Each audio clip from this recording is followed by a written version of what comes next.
За өнөөдөр болохоор бүгдээрээ амар гоё хичээл орох гэж байна. Энэ бол зурагнаас мэдрэмж сэтгэлээ ургуулна. Та бүхэн маань бүгдээрээ мэдээ уншиж байхад нэг гоё орчин дүрслэл төсөөлөгдсөн юм байлээ шүү дээ. Одоо тэр төсөөллийг чинь бодиттой болгосоныг харцгаая. Тэгээд үүнээс ургуулаад та бүхэн яг энэ орчинд байгаа мэтээр гоё зохиол бичиж өөртөө гоё түүх бичиж сурах тийм хичээлүүд явагдахаар байгаа.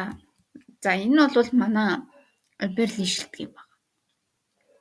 Гоё харагчаад ер нь юм бүүдгэр саарл өнгөтөө нөгөө та хэдий яриад идэг сарнай дөглийн маань ерөнхийдөө бол нэг иймэрхүү газар байхаар гэж дүрсэлсэн. За тэгэнгүүт нөгөө Аберлийн шилтгэний өнгө төрх ерөнхийдөө нэг юм бараан гялцаал юм байхгүй нэг юм хүйтэн хүндий гэдэг нэг юм мэдэгдэж байгаа зин зургнуудаас харахаар тэгээд амар сүрлэг харагдаад энэ улаан хөшөөний цаана нөгөө гэрээс чинь эрийн сансад байжсэн байгаад байгаа байхгүй юу.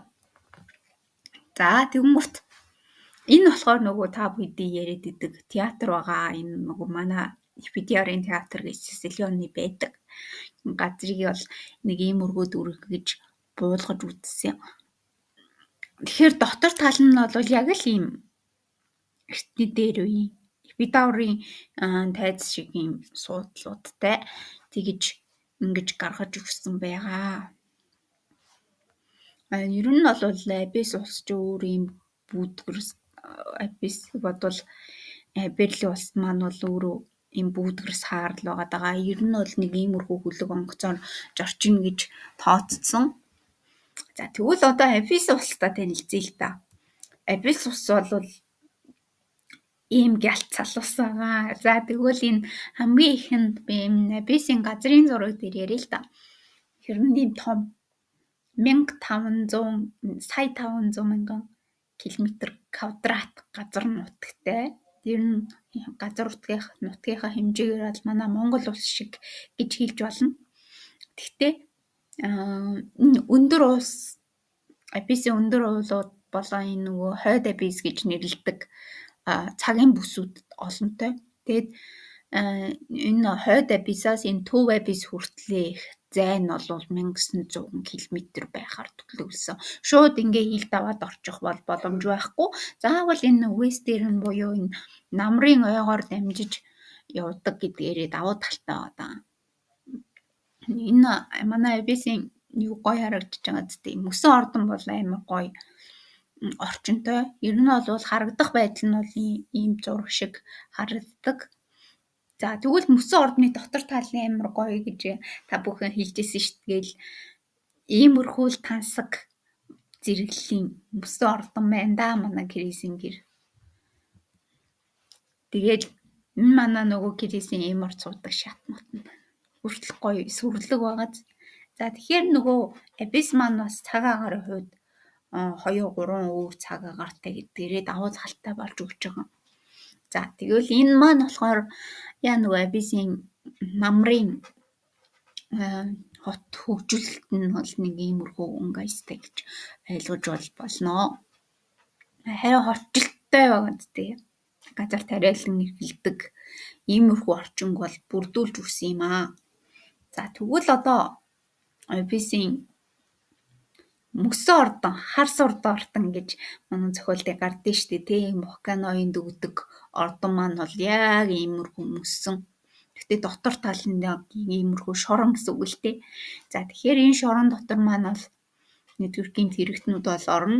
Сицилион бол нэг иймэрхүү өрөөнд л ингээ гинжлэгдээд хоригдчихсэн байгаа. Тэгээд бас цаг агарын хүйтэн халуун нөхцөл байдалтай бүхэн маань бол явагддаг гэж зохиол дээрээ өгүүлж гаргасан. Ингэж төсөөлсөн байгаа. Энэ зөвхөн миний төсөөлөл шүү. Заяа та бүгдийн төсөөллийг л бас бодтой олгож байгаа. За тэгвэл Абисын тээвэр гэж байгаа. Энэ бол манай Абисын хамгийн гол эрчим хүч байгаа юм л та. Тэгээ бүгдээрээ амар гоё цэнхэрнүүдтэй байгааг та бүхэн анзаарч байгаа.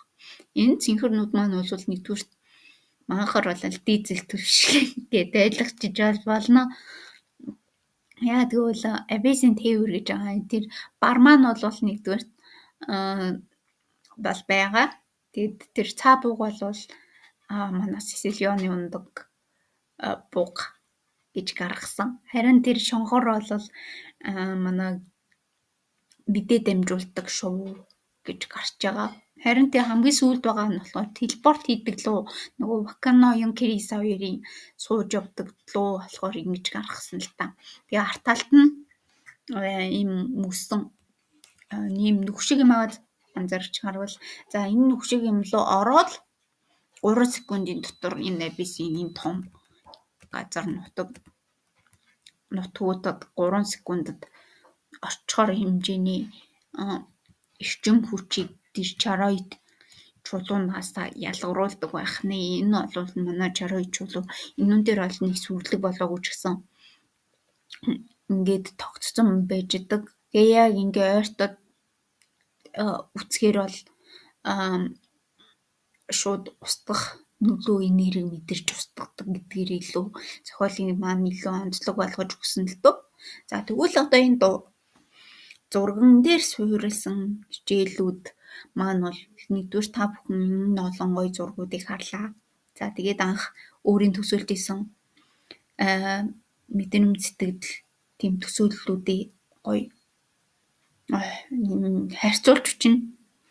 За тэгээ харьцуулж эцнийхээ дараа бол нэгдүгээр өөрөөхөө нөгөө төсөөлсөн тайлын нөгөө төсөөлөд бичсэн байсан нөхцөл байдал байна шүү дээ. Төсөөлөд бичсэн байсан за яг иймэрхүү байх болов гэсэн тиймэрхүү өнгөсийг илэрхийлсэн нэг гоё газруудаа бодоод яг ийм орчинд өөртөө гэсэн түүхийг зохиож бичих нэ. Дуртай хэсгийг сонгож аваад өөртөө гоё зохиож бичих нь байна. Энэ маань бол нэгдүгээр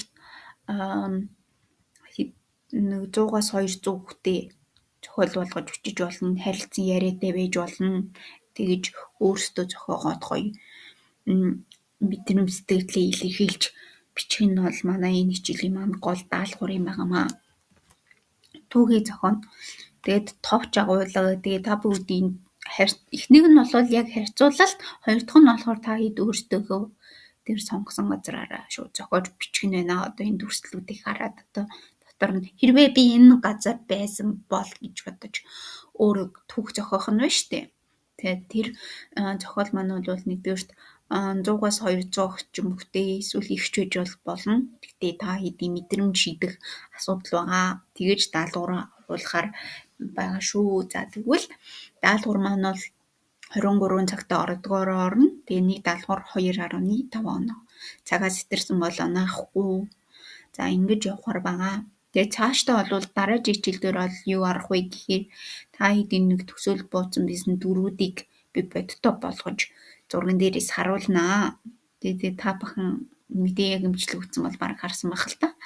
Гэхдээ тэр илүү нөгөө дүрийн тухай хэр нийцж ийн гэдэг сэтгэлийг л голчилж бичих юм. Тэгээд тэр дүрийн оронд өөртөө бас ургуулж бичих тийм даалгаврууд бол байгаа шүү. За тэгвэл манай эхний 3 хичээл маань бол дандаа дуутай холбоотой явсан.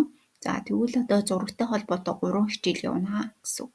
За тэгэнгүүт бүгдээрээ яг тийм өгөгдлөөс өгөгдөл буюу үгнээс одоо зохиол ургуулan бичих тийм дадлын хичээл ороод тэгээд манай практик хичээлүүд дуусаад тэгээд зохиолд орж явахаар байгаа шүү. Бүгдээрээ анхаараарай. За ингээд хичээлийг дуусгая.